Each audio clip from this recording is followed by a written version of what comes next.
Nagmula pa ito mga guys sa labas ng bansa o labas ng Pilipinas. Vlog ipadulong dito sa Iloilo kay Paparipin kano kay Boss Burjok Akdol at siyempre ipapasimbol sa aton. Wow, grabe ang dagway. Naminame. Wow, why ni? Ipadala balik sa gwa ni.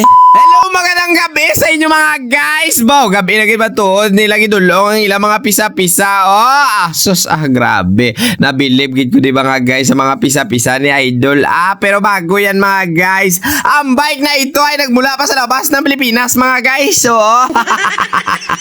So bali pinaripin mga guys namin kay Burjok Akdol. Ito po siya mga guys. Ang gwapo nga pintor bilatibay.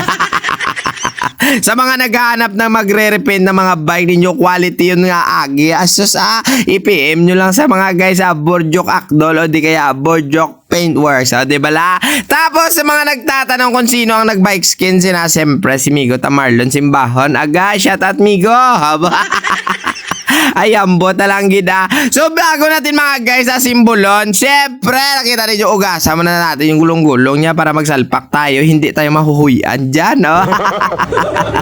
So, bali mga guys, nagbalik lang din si Boss Burjok Akdol. Siya na nagdala sa my shop. Kaya siya na nagpanakod sa mga sa mga parts ng frame. Kasi nga, ay, pinangbungkag na mo. Pinanghuka sa mga linkage daw. Tibla, So, kailangan mga guys, i-plastara na ito din para at least makita ninyo mamaya ang aton unit. Bao, grabe, believe gid ko sa mga pisa-pisaya. Nakapackstaran mga guys, alin sa front shock, pakadto sa suspension sang frame. Kag siyempre, ang dropper post ay puro packs gid agay. Laban-laban, giniguro, hindi giniguro maglubo sa tong asmilyon.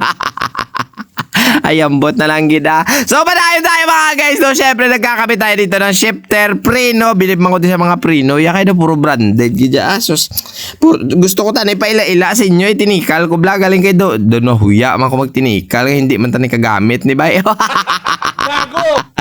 Pero wala problema. Importante mga guys. Gusto ko lang makita ninyo nga ang mga pisa-pisa ni Idol na hawakan din natin. Ba, kalain. Ayun ni puta.